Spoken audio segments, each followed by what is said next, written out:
Dear people, here we are with another episode of Reportercast for June 2023, celebrating also a year since Reporter.London was launched, and what a great year it has been.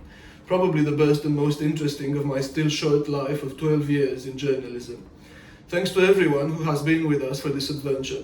For this special edition, we have a guest who is living proof that financial investigation can make a difference, can save lives and make the world a safer place. This man was a spy and a terrorist hunter, but unlike someone out of a James Bond film or Argo, he smoked out ruthless fanatical terrorists from behind a computer screen, with his analytical training and propensity for interpreting large amounts of financial data. He also wrote a book about it, which we'll talk about in a bit. His name is Yair Samban, former officer with the Military Intelligence Agency of Israel, and currently a consultant and expert in anti-money laundering and financial crime in London. Welcome to Reportercast. Thank you, good to be here. Thanks for joining us. And to kick things off, we should mention you're also Romanian, but you left for Israel a long time ago. Before we get into the big stories, can you say a bit more about that? Where were you born? A bit about your parents, your early life, and how did you end up leaving from Romania to Israel? So I was born in Romania. My parents were Jewish Romanian. The situation in Romania in the late 70s when I was born was not very good for Jewish people. There was anti-Semitism and the economical situation was not very good due to communism. So after when I was 6 years old, we moved to Israel. I kept connections and ties to Romania because it's a very interesting and I have a warm place in my heart for Romania. But most of my adult life was spent in Israel, where I grew up, and like many people in Israel got into the military service. I stayed in service years after the mandatory service because it was interesting and I felt a calling to that. I'll tell you about it a bit later. And today, as you know, I live in London. I work with Pegasystems, which is a software company that has a workflow automation solution driven by artificial intelligence for many complex problems, one of them being KYC and anti-money laundering, as you know, one of the most complex problems of the world today. Right, thanks. And I suppose you've been to Romania recently as well, and how do you think it compares to the way it was back then and compares to Israel today and back then as well? Two different stories actually, I think. Romania has moved along very far from where it was during communist times, and it's all very good. There is a bubbling tech scene, the economy is cleaner, politics is a lot more oriented towards the EU. I think Romania is kind of like a success story of integration in the Western liberal world.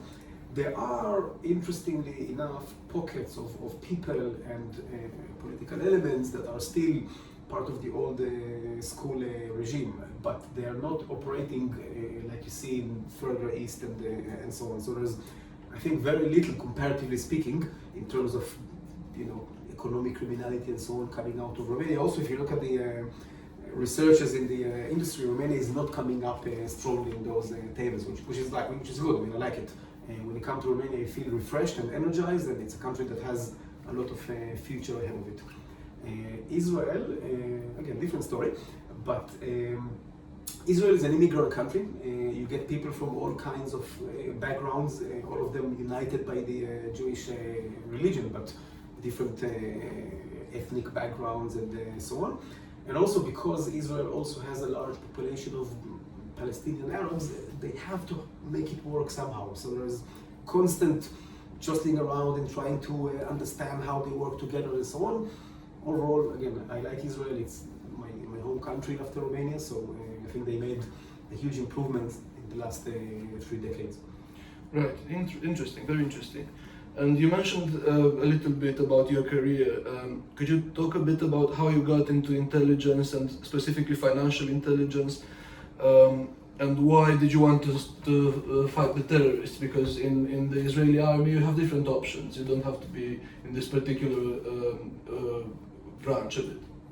Yeah, so I started my military service as an analyst in the intelligence services.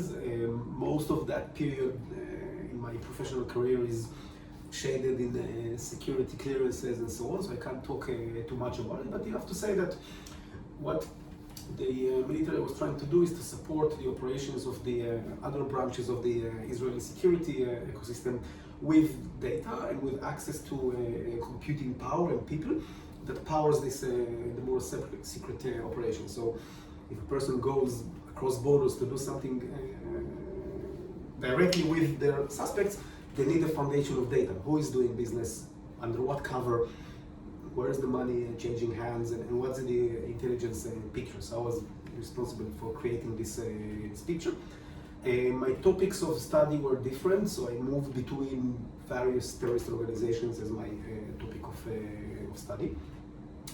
Also, I could say that the Israeli military gives many people a career and education in technology and data science and analytics, because they train you up to be efficient in the service, and then after a few years of doing that, you discover that it's more exciting than going in the public, in the private sector. I did go to the private sector later on, but that's a different story which we'll get to. The turning point in my life was that I was with a friend at a bar in Tel Aviv called Mintz Place, and it's a very famous terrorist attack. My friend unfortunately got killed in that event, and I was together with him until a few hours before this event. I lived a few streets from this bar. It's near the American Embassy in Tel Aviv, and I heard the blast. I ran back to the place, and my friend was no longer there. And at that moment, I decided that I do want to spend a significant part of my life researching terrorist organizations and doing what I can to stop them. I will never be the person that goes and fight them face to face, but I can do my part by understanding how they operate, getting into their head. I also read and write and speak Arabic, so that helps. So I used my skills to continue the fight, and to, in a way, I keep my friend in my memory whenever I'm engaging in those in my research activities. Right, and this particular terrorist attack, this was Hezbollah, wasn't it, or Hamas? Or? It was jihadis coming out of London, interestingly enough. They were affiliated with Al-Qaeda, but they were not organizationally Al-Qaeda.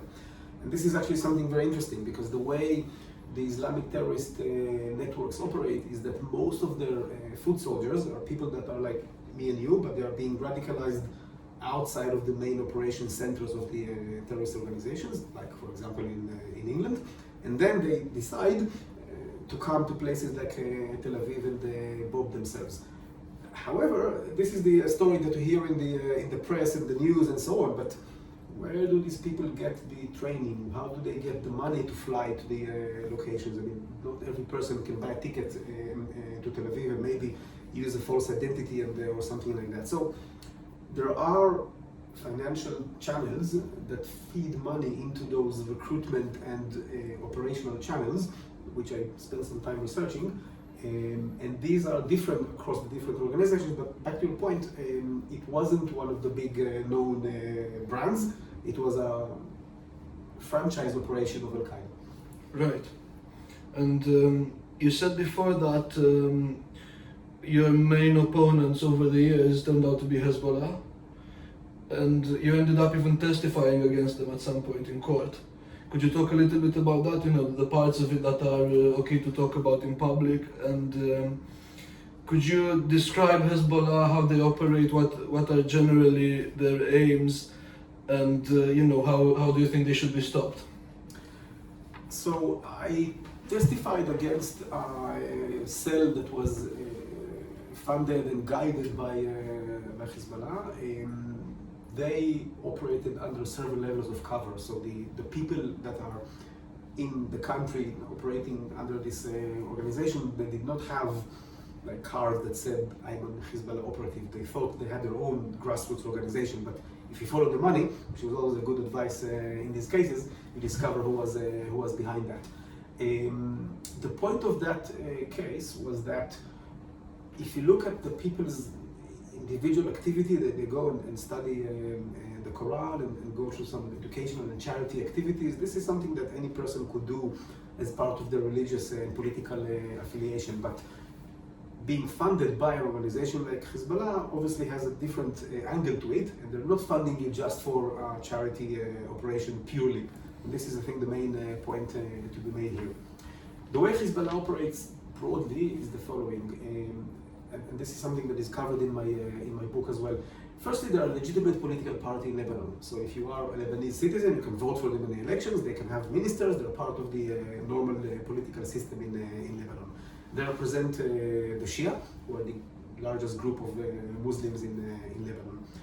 One of their main political agendas is that they have to have arms to defend themselves against Israel. And the other political agenda they have, that they want to take the fight back to Israel wherever they are. So Hezbollah are behind an attack, for example, against the Jewish community building in Argentina, as an example. So it's not only cross-border attacks like firing rockets and so on, but also espionage and disruptive activities and what is called in the West terrorism. So just to be clear, this is like in the context of geopolitics in Israel, this is like France having a main political party in government whose objective is to destroy England or Britain. That's a good example. That's a very good example. So the levels of danger are extreme because these people control a government.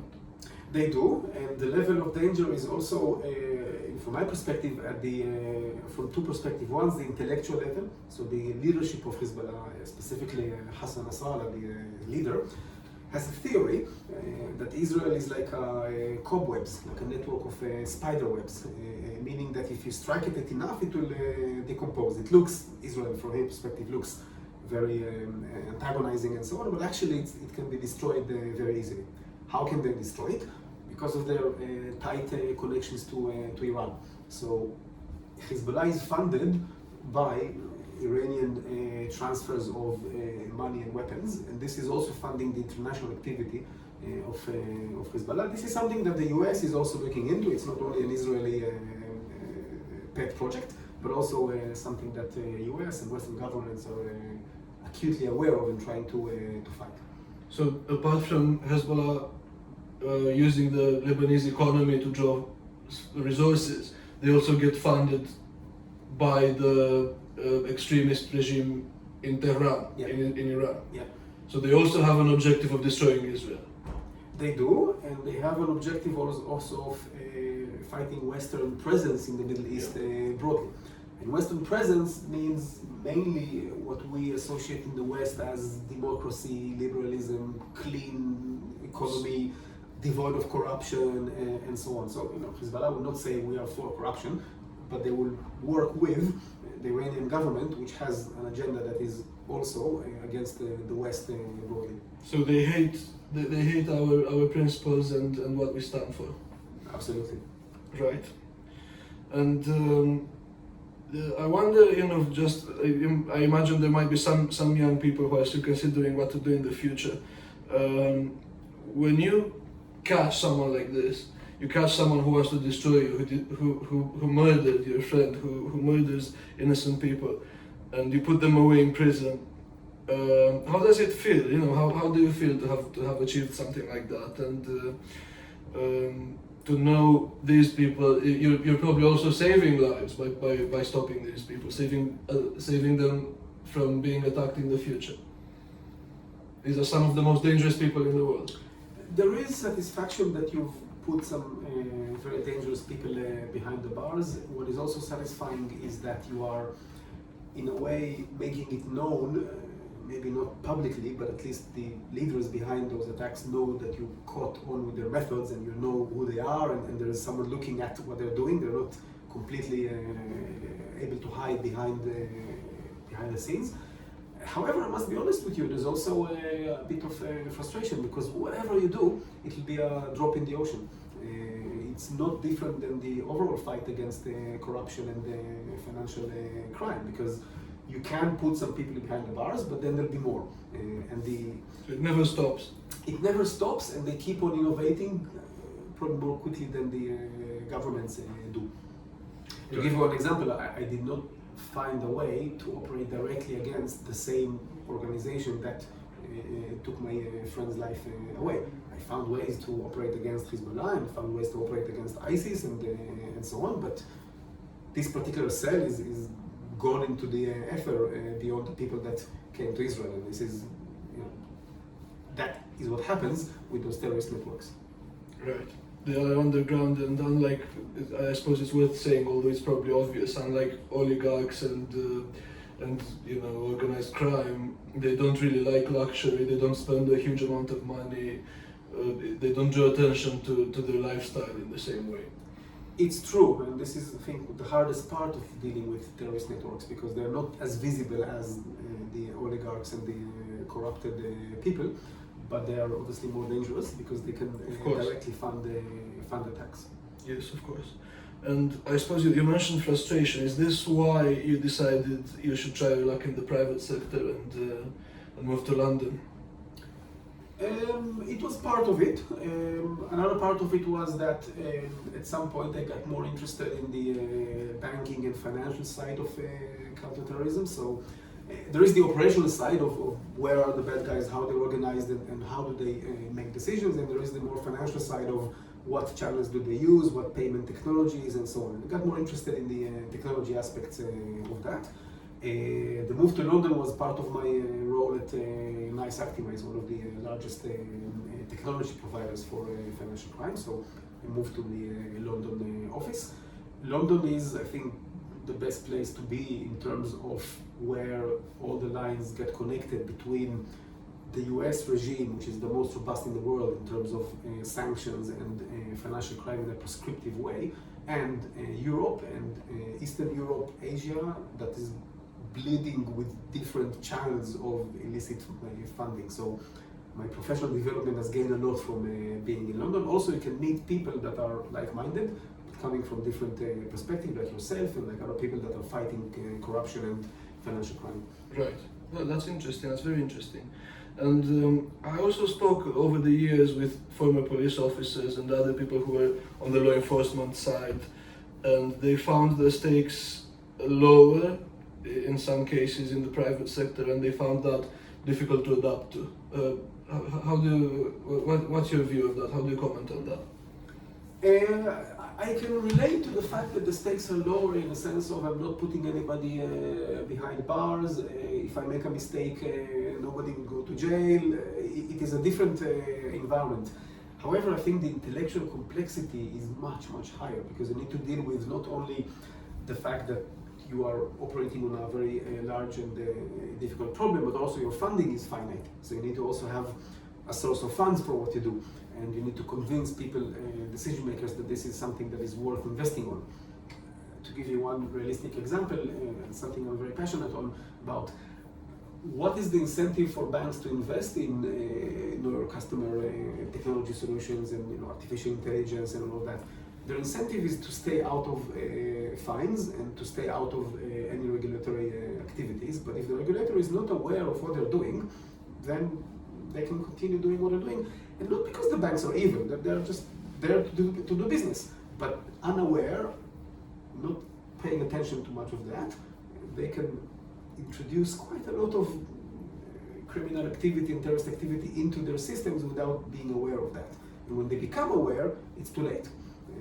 So the terrorist attacks in England, for example, in Manchester or in London, people moved money to fund those attacks through British banks. Who are those banks? They're still doing business. Is this something we can stop today? Maybe, but maybe the terrorists found other ways to move money into the country. So it's an ever-continuing fight. Right. Well, that's interesting. The next question is about your book. You did a book, this one here. You wrote it with two co-authors. It's called Terrorist Decision Making, a Leader-Centric Approach. And can you say a little bit about the book? When did it come out, and what are the main points, stuff like that? So the book was co-written by myself and another senior researcher under the guidance of Professor Alex Mintz, who is the head of decisioning at the Israeli Reichman University. Back then it was called the Interdisciplinary Center. Alex Mintz has a theory that terrorist decision makers are politically driven rather than ideological or military leaders and so on. And his theory, his hypothesis was that we need to research them as political actors, and this is the main psychological drive to them. So they're trying to maximize their visibility, increase their performance in elections, attract more followers, just like any other public leader.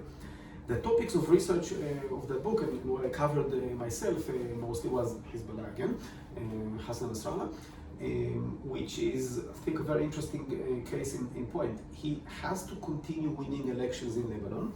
He has to continue to be one of the top parties in the country, because the moment Hezbollah stops being a popular party, everybody else will turn against them and they'll start asking questions. Why do we have in Lebanon a political party that has arms?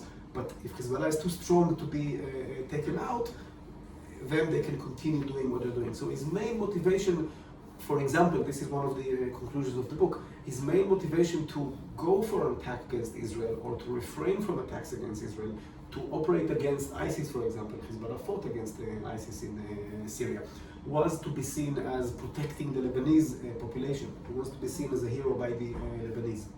Bin Laden, another interesting case. Bin Laden operated at the global stage. He wanted to be a global leader of jihad, and this requires a different mentality in terms of attacks that are maybe very risky and very high profile, that would make people want to join his organization. So think about it like a marketing campaign or a politically driven activity. So terrorism is politics by other means. Exactly. They say the same thing about war, don't they? Exactly, exactly. And if I were to go to a realistic example of that, the terrorists, when they move money, they use the same, when they move people as well, when they move arms, they use the same networks that move people for smuggling, human trafficking, and so on. They use the same technology means that criminals use to move their money. Why would those organizations work with Hezbollah? Because they're afraid? Not always. I mean, you can't coerce people that are criminals into working with you. You have to project a strong political agenda to them that they want to work with you, even though for them it's very dangerous. So I've noticed that in countries like Syria and Turkey and other countries, you have people that are basically criminals and professional operators in moving illicit money, goods, people, and so on, and they choose to work with the terrorist organizations because they see some kind of ideological affinity, even though they might not be Shia, they might not be Iranian, they have no connection to these people, but they choose to work with them because they see themselves some kind of benefit from an ideological point of view. That's interesting. It's very fascinating. And the book came out, what year did the book come out? I don't remember. Quite a while ago. Let's have a look. Yeah.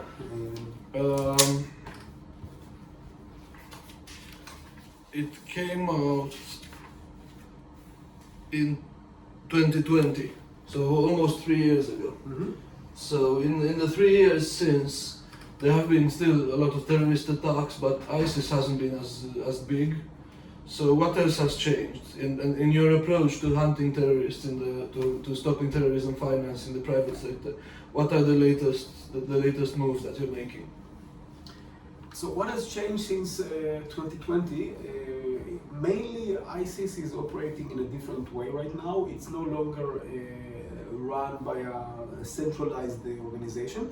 There's more like a methodology or a philosophy that different cells are taking, but the jihadi threat is still there. And in fact, what keeps it low is mainly the activity of the Western intelligence services.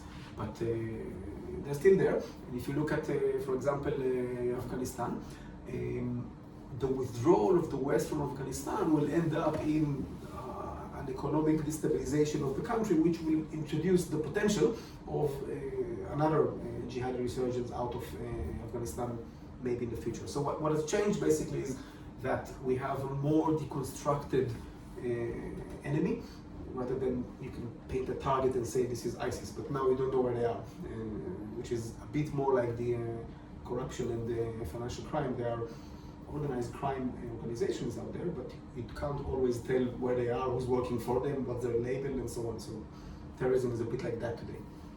Right, very interesting. And I would like for the next question to bring it back to Iran. we see today that Iran has begun targeting and terrorizing people inside the West. There were Iranian operatives trying to kidnap and potentially assassinate an activist in America, journalists here in the UK that run a sort of opposition TV channel aimed at Iranians. They're under threat. They've been told by the police that they're not safe inside the UK. Journalists, activists, human rights people, and this points to a very capable and very determined regime. They don't care that the world is against them. They don't care that they're under sanctions. They want to harm as many of their opponents as possible. And if that means working with Putin, or even working with gangsters, I'll ask you in the next question about how they work with gangsters. I mean, how is it possible to control something like this? So I will correct you on a few points there, just to say that I don't think personally that Iran is like the kingdom of evil like you see in movies. Maybe it's true about North Korea, I suppose.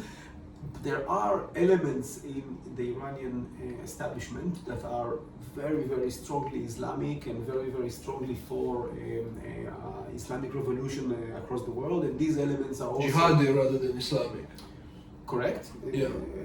And they are the same elements that are also fighting internally within Iran against liberalism and the protests that we had a few months ago and so on. So these elements can push the button on a formidable amount of resources and connections across the world to threaten anybody who is opposing their agenda. But these are not the 100% of the Iranian regime. It's not monolithic. And maybe when you look at the Russian regime, for example, it's clear that the war is Putin's war. Everybody's saying that. I mean, one person pushed the button and the whole country went along that. In Iran, there is a faction, a pretty strong one, that actually wants to compromise with the West. They want to come to an agreement with the US. They want to basically come to some kind of compromise on the nuclear weapons so that the West will stop putting sanctions against Iran. And this faction is there. We can strengthen it. We can encourage them. So there is hope. There is hope, but we need to be acknowledging of who we're talking about. The Iranian government is an Islamic government, and jihad is part of their core policies. They can compromise, and they can not take military action. They don't need to kill people, but they do want to be left in peace and not to be, as far as they perceive it, attacked by the West. So in the Iranian narrative, well, why can't we develop our own nuclear weapons? Other countries did it. What is wrong with us doing the same thing? And this is why I think clever policy response from the West can reduce the level of threat from Iran. At the same time, if Iran is pushed closer to collaboration with Moscow, with Beijing, then we'll have them as part of the opponents. And this is not going to help any of us, I think. Okay, that's an interesting way to look at it. And now about the gangsters, because I've been reading most recently in the Times of London newspaper, the crime and security correspondent John Mooney wrote a story about how the Kinahan cartel out of Ireland was working with the extremist jihadi groups in the Iranian government to assassinate and terrorize basically people in the West. And this seems to me that this is a marriage made in hell. You know, you got gangsters, organized crime. These people don't believe in anything except getting rich and having power over other people. They don't care who they work with. And then we have these super fanatical jihadis happy to work with gangsters who don't believe in anything. They don't believe in God, much less in the version of religion that they're promoting. I mean, these people take drugs, they sell drugs. You know, human trafficking, all the horrible things that even jihadis will find immoral. And how do you see that? I mean, what's happening? Is this postmodern? What is it? So the jihadi outlook is basically we can collaborate with anybody that will help us approach our goal. They would not take drugs themselves and they would not operate as gangsters within their own regime. So in Iran, for example, you're not allowed, of course, to trade in drugs or to be a prostitute and so on. These things are illegal in Iran and are being strongly frowned upon. But infidels, people who are not Muslims, they can do whatever they want if they help the revolution. I think what is the most interesting element to look at here, at least from my perspective, is the fact that these gangsters were not ideologically motivated to work with Iran. They're not jihadis, they're not Islamic, they don't care. So where is the money coming from? We have all these tight network, allegedly, of sanctions against Iran, and still they can move money out of the country and hire a group of gangsters to do their bidding. So there must be quite a big hole in this network of sanctions that all the money is passing through. And that led me to think more closely around Iranian oil, that it must find a way to get out of the country, because the main thing that Iran can offer is petrodollars, basically, oil money. And there is probably a channel out there whereby Iranian oil is being sold outside of the borders of Iran illegally, and that funds this kind of gangster activities. Okay, well, let's go back to that in a bit. Just wanted to say that having looked into this partnership of terrorism and organized crime, there's a history behind it. And in Northern Ireland, even today, I think the different opposing terrorist groups are involved in organized crime, but there is no religious aspect to it. Well, there is a sectarian aspect actually in Northern Ireland, but not religious. There's Protestants. Yeah, Protestants and Catholics. Yeah, but also with the FARC actually in Colombia, the FARC were communists, but they were working with the cartels to sell cocaine and so forth. And there was a paper from RUSI, the security think tank in London, saying that the nexus of organized crime and terrorism is actually a big problem across Europe and the world, and authorities are not properly dealing with it. I wanted you to comment a little bit on that, about your clients, your employer, financial companies. Do they look at these things? Do they understand what's happening? They look at these things.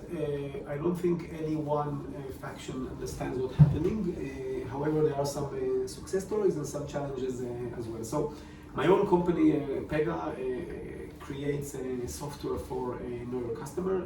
We have done, I think, quite a lot in terms of leveraging the latest and greatest technology. I mean, this week we announced generative AI as part of our product. And what it does basically is take data from different sources and create a picture of the bank customer, including a risk rate. Is this person risky or not? Is he associated with terrorist organizations, organized crime, and so on? So we're making headways, and many banks are investing in this technology to connect the dots between the available data. So this is a success story. Where is the issue though? The issue is that if you strip out the onions, the layer of the onions, you found out that the underlying baseline of the criminal terrorist networks are people that are very sophisticated, and they operate with a very high degree of understanding of how the sanctions and KYC tools are operating. Not because they know how technology works, but because they understand, for example, that shell companies are something that can obscure beneficial ownership quite easily. So they do that. They understand that if you move small enough amounts of money under the radar using tools like cryptocurrency, but not only, you can also use normal PayPal and so on. You can hide transfers of money on Amazon in plain sight. This is something that is happening, and Amazon are fighting it. How is it happening? How is it happening? So I'm crediting other investigators, Graham Barrow, for example, on this point. But how is it happening?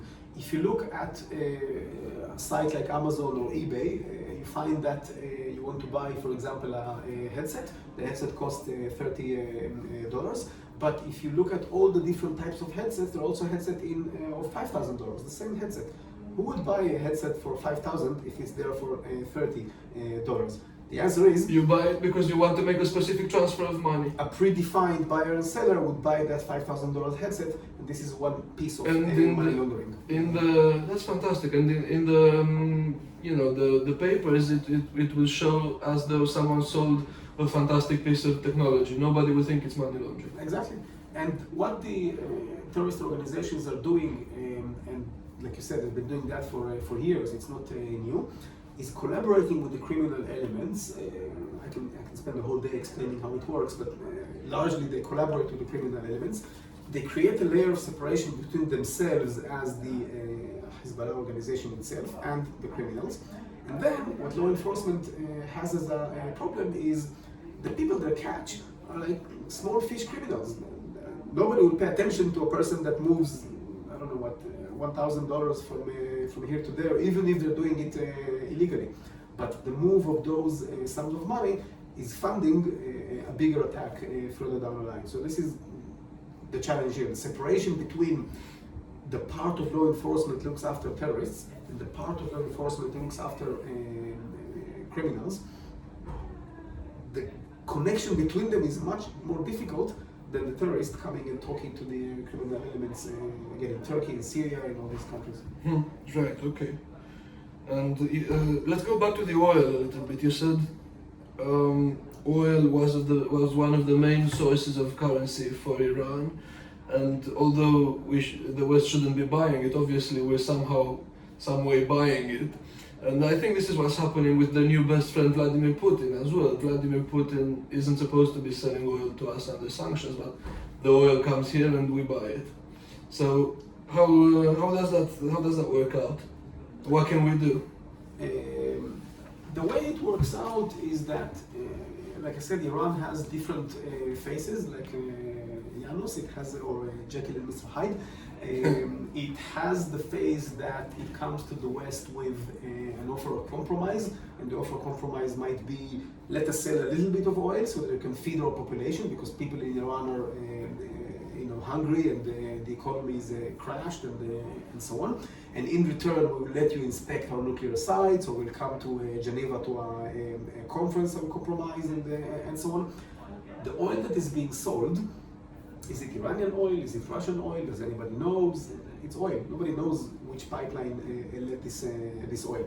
And this is again legitimate, sanctioned by the West. This is not something secret that is hiding. We just don't know the source of that oil. That's one way. The other way is there is a wall of separation between what we can look at in the West in terms of transparency of commerce and finance and so on, and outside of that circle, if I were to draw a map, the circle ends roughly where the Middle East starts. Outside of that circle, it's difficult to tell. So is Iranian oil finding its way to Bahrain, to Oman, to Saudi Arabia, to Emirates? There were stories that Saudi Arabia was buying Russian oil, refining it, and selling it, and because Russia gives them a good discount, they make a lot of money from it. That is a possibility, because Saudi Arabia is also selling their own oil. So how do you know which oil They can mix it together. So the fungibility of oil and the fungibility of currencies. Fungibility means you don't know if oil is like money. Yeah, you don't know if that drop of oil is Russian or Iranian. Nobody can tell. You don't know if this dollar is coming out of Beijing or Moscow. It means that there's quite a lot of illicit finance going on into the West without us being able to keep track of all the sources. Right. And by the way of that, there's an increasing amount of sanctions. Financial companies have to apply or implement, and I wonder how you think they're coping. Are they doing a good job? What are some of the trends that you're seeing in the industry today on coping with sanctions and applying them? The industry is basically playing catch up with the huge amount of sanctions. The financial industry is also a bit apprehensive of the fact that they're being used to police the financial flows and not the governments, because they also need to make their own profit margins healthy, which is a major concern of theirs. So I think we're at a standstill, because the West can draw more and more sophisticated and targeted sanctions against Russia, Iran, and so on. It is possible. You can find the sources of money and oil and actually sanction against them and so on. But that will put more of an effort on the banks and the financial companies. So that's where we are. We're at a standstill.